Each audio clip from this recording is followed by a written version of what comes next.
I'm going to record this if everyone is all right with that.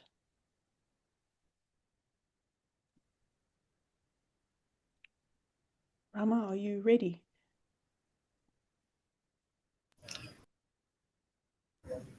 Yeah, I am. We hear you well. Thank you.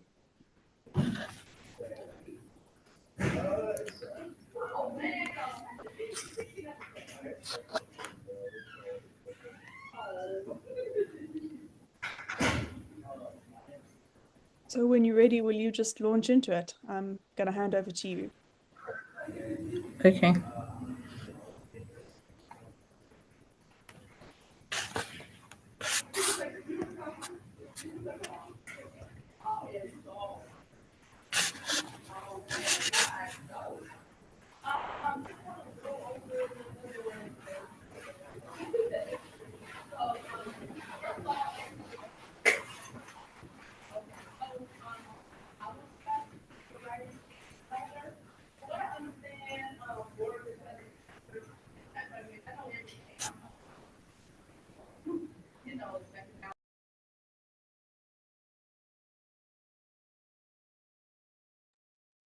We seem to have lost you with sound and video for a moment.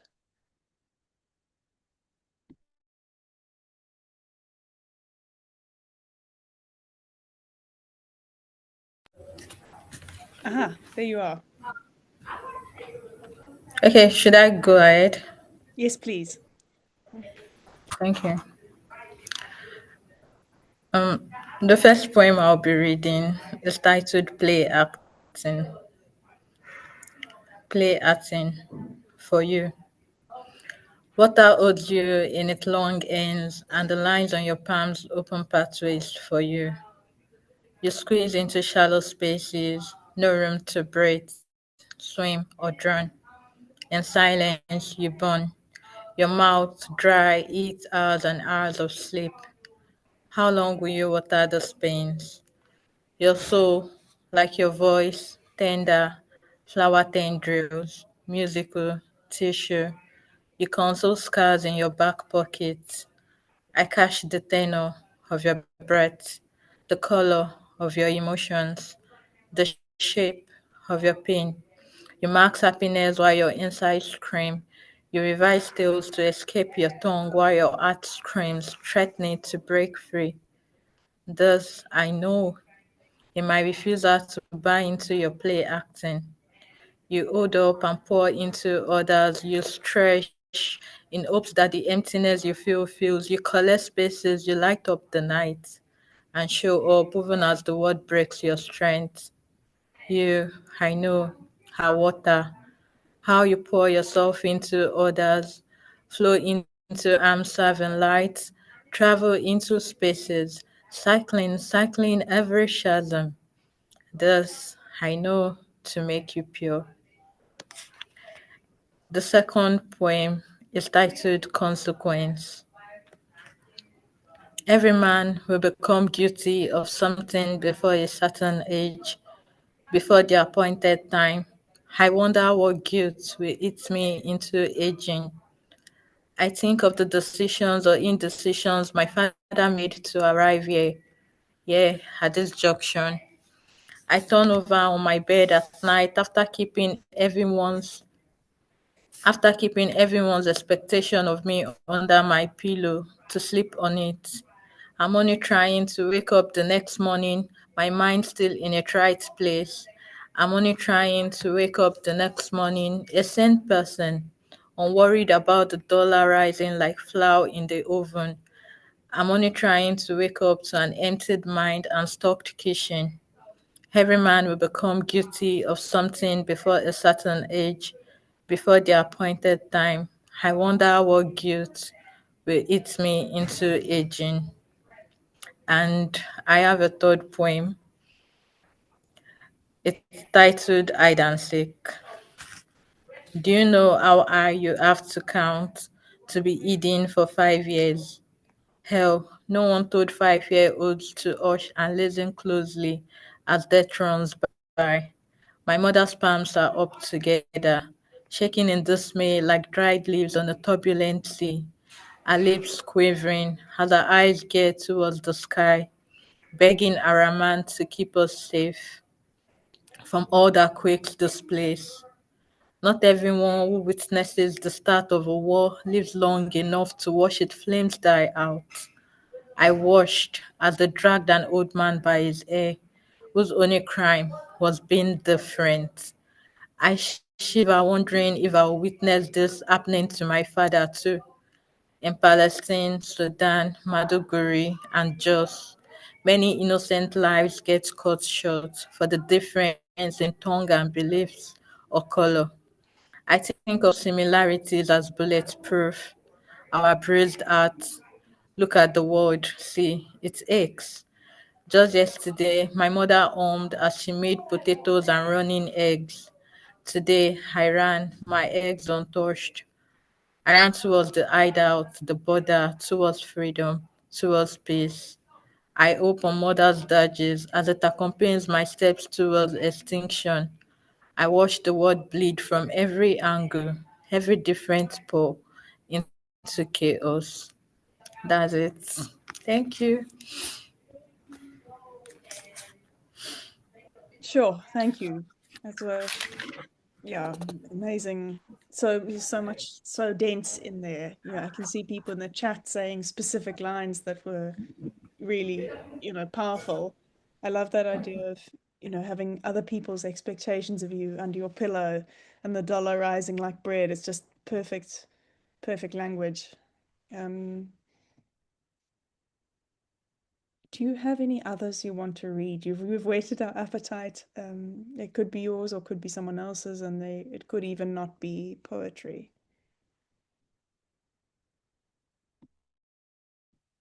And if not, it's fine. You just say.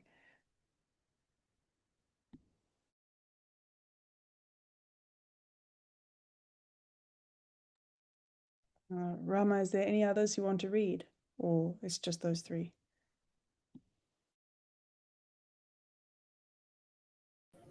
Just those three. Short and sweet. Okay. Well, then I'm going to skip. Okay, can I share the link of my sharp book to the chat Yeah, please. so people can order if they want to? Yeah, Yeah, thank you. good idea. So normally after the reading, we have a chance for people to ask the poet questions or give comments. Is there anyone who wants to say something? I see people talking in the chat, but you can also speak to us. Um, it's not really in real life, but more personally.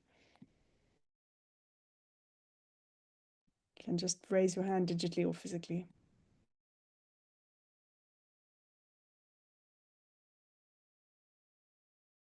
Jacques, I see a hand. Please go for it. Um, can you hear me? Yes. Okay, so Rama, that was lovely. That was a lovely reading. I mean, I suppose my question is a fairly obvious one, but what poets moved you particularly as you were? What were you reading, and what poets moved you as you were writing this book? And are there any um, up and coming Nigerian poets, West African poets that particularly speak to you at the moment? Um, yeah, what do you come back to when you read poetry at the moment?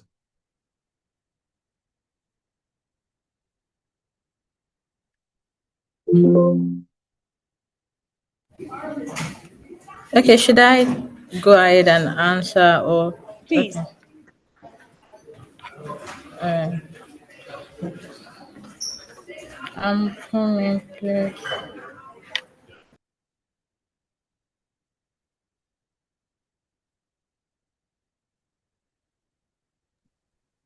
Oh, we've lost you for a sec.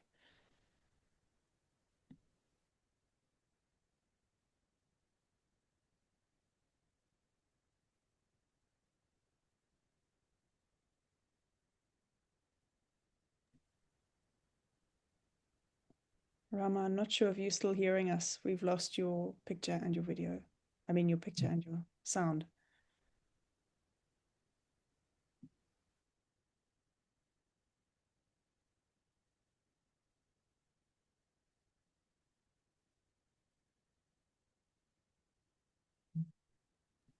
Okay, I'm just going to send a WhatsApp to see if we're still connected well.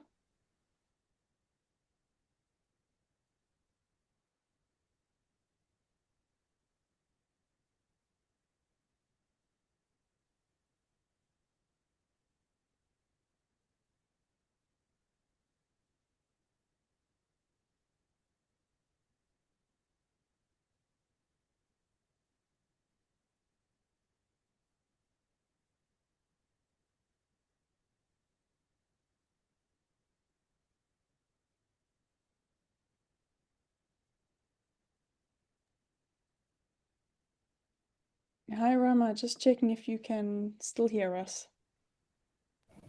Yeah. Brilliant. Yeah, I can. Go ahead. I was waiting for some because I'm currently in this school and some people were like passing and all of that. So yeah, I think I can go ahead now. Okay, Nigerian writers that I read and whose work speak to me. I read Razak Malik Bolawon. We call him RMG. He writes on war, political instability, and social issues. I also read Benga Adeshino, and I read the works of Ladan Osman, Safia El Ilo, and other African poets and writers whose work speak on war, political instability, and everything that is currently going on in the world right now. These are poets I currently go back to, yeah. And Taufik Ayeyemi is also, yeah. I also read his works. Okay. Thank you. Okay, you asked another question. You said, am I currently working on something else? Yeah, I am currently working on my full-length manuscript. It is titled FaceTiming God. And in this manuscript, I hope to question religion in the place of the world right now as it relates to war, instability, and also I would like to like focus on the place of women and children in all of that. Yes, that's what I'm currently working on. Sure. Thank you. I hope you'll let us know when it's out and available. Ed, I see your hands up. Hey, Rama, I just three poems, but they were potent, and thank you. I think my question is also probably a fairly obvious one, but the thing that I noticed is that, and which everyone would have noticed, is that your work speaks to suffering and difficulty, but you draw your listener in because of the personal angle that you bring to it. If I have a question, I don't really have a question. It's more like an observation.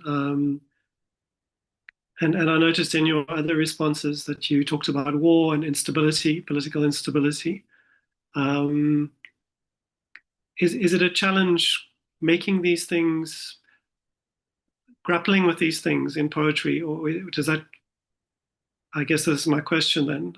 Or is poetry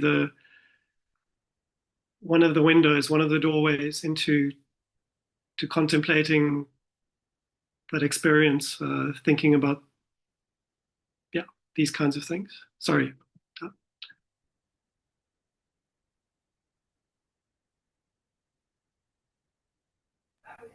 Okay. Okay, yeah, most times I find myself writing about difficulties and instability, and I like to link it to my personal experiences. Um, it's more than it's been a challenge. It is like a vessel for me to express myself and express my express my thought about what is going on in the world. It is more of like an outlet, a door, like you said. That's what I use it for mainly. I don't know if I enjoy doing that, but like I do enjoy writing, but I don't know if I enjoy using poetry as a form of as an outlet to express my thoughts in that way, to express what is going on in the world, to speak to the instabilities, the crises, and all of that. I think the challenge there for me is how it makes me feel. It's the kind of emotions it brings out for me, because sometimes I would write a poem and I go back to read it and I might feel like really bad or devastated, and but like the fact that I've written it out, it also heals me in a kind of way. Yeah, I think that's it. Thank you. Yeah. Thank you. Yeah, that makes sense what you're saying. And I think that for me, anyway, part of why your work is so effective is because you've got those personal everyday things. The image of your mother and the running eggs, it's so clear to me, it's to have the two juxtaposed, because that's what life's like, isn't it? There's always the everyday stuff running as well. Yeah, that's just a comment from me. Is there anyone else who would like to say something? Yeah, can you hear me? Good Yes, evening, everybody. please go ahead. Oh, hi, Emma. It was such a joy to listen to you read. I guess my question is because the line "I wonder what guilt will eat me into aging" just made me remember. Oh, I wanted to cite a poem, but just broadly, I'm asking, um, what is the role of? Do you have the panic of growing older? Yeah, I think is a poem by Larry Peters, and it's a poem that people who go to secondary school in Nigeria will be familiar with. So I'm just wondering, do you write your way through? Do you have contemplations on what it means to grow up and be a woman in the world, and how does that show up in your work? Are you writing your way through it? And what was your thought process when you were writing this particular poem? Sorry, what's the line again? I did not get the line. Oh, I wonder what guilt will eat me into aging. Okay, yeah. Okay, yeah. I'm not the first daughter. I'm the second daughter, but in Nigeria, there's this what do I call it now? We all know, like the first daughter. Like there's these expectations that are expected of you. And though I'm not the first daughter, I'm the second daughter. I feel like I also carry and bear those expectations. And like you said, that particular poem was a way of expressing myself and these expectations, my place as a woman in the world, in my family, in the society. I think there is also this joke about if you are like one of the first child, or like there are things that are expected of you, there are things that you should do, you should assist your parents in some sort of way. So that was what inspired that poem. Yeah, and in this particular chapbook, I don't think I really explored that part of me, writing about my experiences as a woman. I did not really explore it here. But like I said, in my full length manuscripts that I'm currently working on, that is something that I intend to focus on, the experiences of not just me as a woman, but other women in the world, especially as instability, war, and crisis is concerned. And I also intend to use religion to ask and answer those questions. Yeah, and thank you for that question, Rosalind.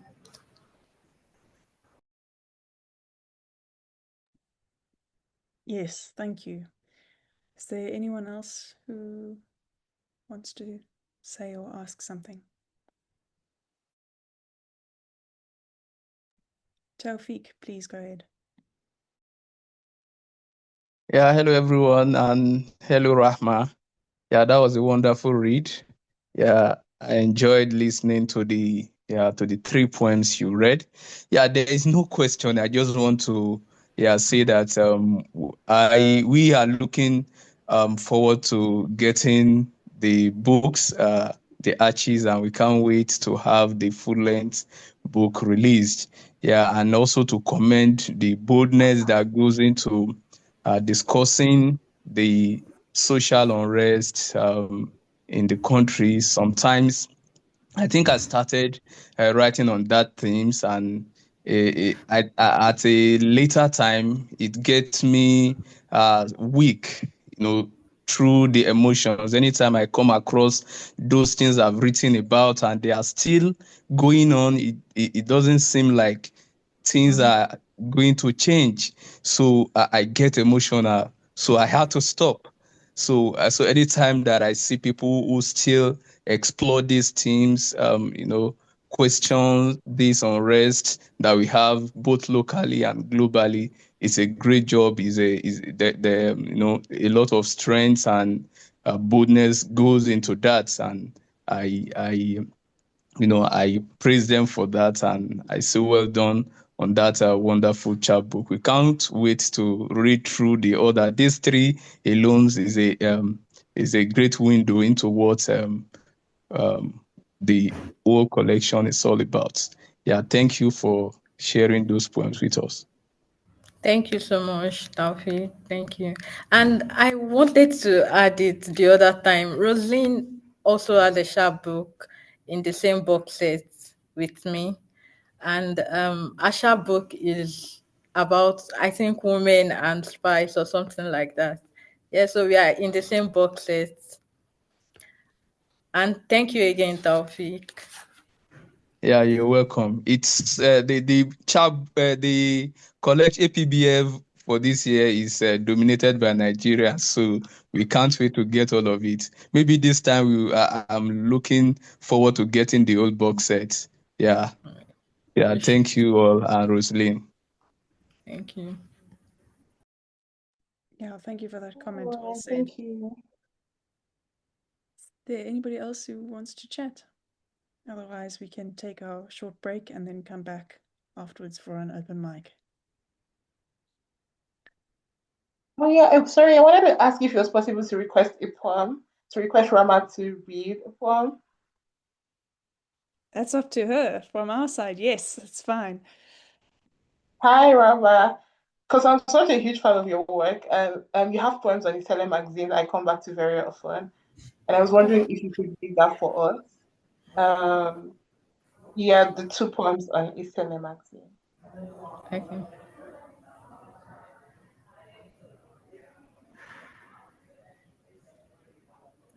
Okay. Wait, are you saying I should read a Yeah, poem? the 2 poems from Italian magazine. Oh, Oh okay. yeah, I enjoy listening to you read, so I was wondering if you could do us the honors. Okay.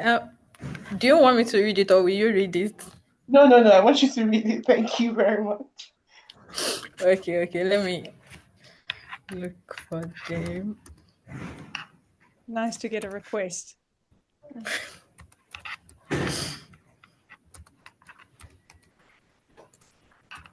Deborah, I see you saying in the chat, how can we get the books in South Africa? I think Rahman sent a link earlier. Okay. So I'll just start now. Yeah. Okay. The first poem is titled Questions on Skin. Every day the earth swallows my people. The earth shoots my people because our skin is sun-kissed. Yesterday, the corpse pistol was pointed at my friend's feet to fire freedom out of him. And today, my uncle is debris floating on water, navigating his way home. Can history still be called its name when it repeats the same outfit and its toxins dished to us like yesterday's leftovers? Why do we still drink from the pot our grandfathers spent a lifetime trying to break? We want to walk the earth without our melanin popping an invite to a corpse bullet. When will the worries tear, tiptoeing feet, and murmur stop? When will our joy be unmimicked? Tomorrow will come, and I fear my children will suffer the same fate, the same war against our skin color. And the second poem is titled Fatherland. It was written after Ajibola Tolashe elegy. I did not reply to my mother who asked why I was living by myself at the sea coast. I did not fear the storm in the eyes of the sea. I did not lose my voice. It was my fatherland that deserted me. She wanted to know why I wheeled my legs to the mouth of the sea. It was the chains on my ends that broke free. It was the chains on my ends that broke free. I wheeled my legs to the mouth of the sea. It was my fatherland that deserted me. She wanted to know why I did not lose my voice. I did not fear the storm in the eyes of the sea. I was living by myself at the sea coast. I did not reply to my mother, who asked why. Those are the poems. Thank you, Rosalind. Oh, brilliant. Thank you for requesting that. I'm so glad we got to hear those extra ones. Especially the form of the second one was so effective. It was Yeah, it is. a good one. Thank you. Anyone else want to ask something or comment before we have a small break? Okay, then for now, I'll just say thank you. Sorry, I have one question Yes, please. for Rama. Sorry. I was just trying to formulate the words, but I think it's just significant because I'm reading Rediscovery of the Ordinary, which is touching a lot on mostly South African, but I guess African as a whole, poets that are always shifted into this box of being protest literature or our works being protest literature.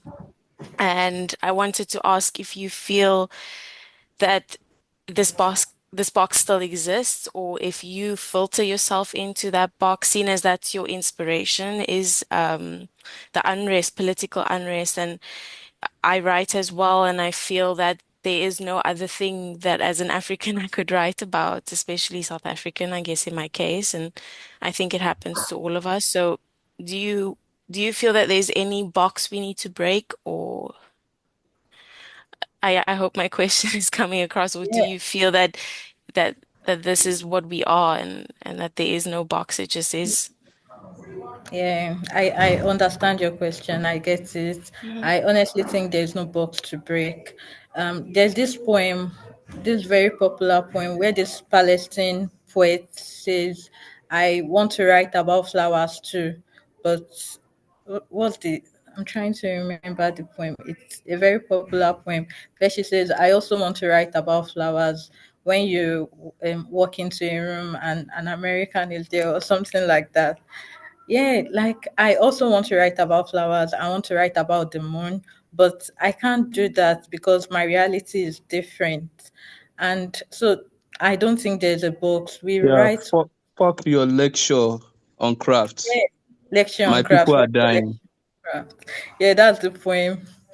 That's the poem, yeah. So I agree with that, and I don't think there's a box to break. We have to write what we have to write. We have to write our reality, and that is what we are going to write. So, like, there's no box to break. Just keep on writing, keep on doing you. If we can write about flowers, then we'll write about flowers. But obviously, we can't write about flowers. So, we write about what we have to write about, what we can write about. Yeah, that's it. And thanks Thank for you. that question. Yeah, thank you too. Thank you. Yeah, thank you for the question and the answer. Is there anyone else who'd like to say something? Now's your chance.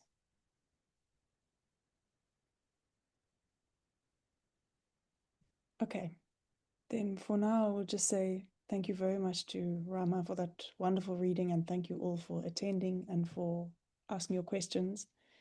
We're going to take a short break. We'll come back at 8:15, and then there'll be a chance for an open mic if anybody wants to read, including Rahma if you've got more, if anybody wants to read a poem or two.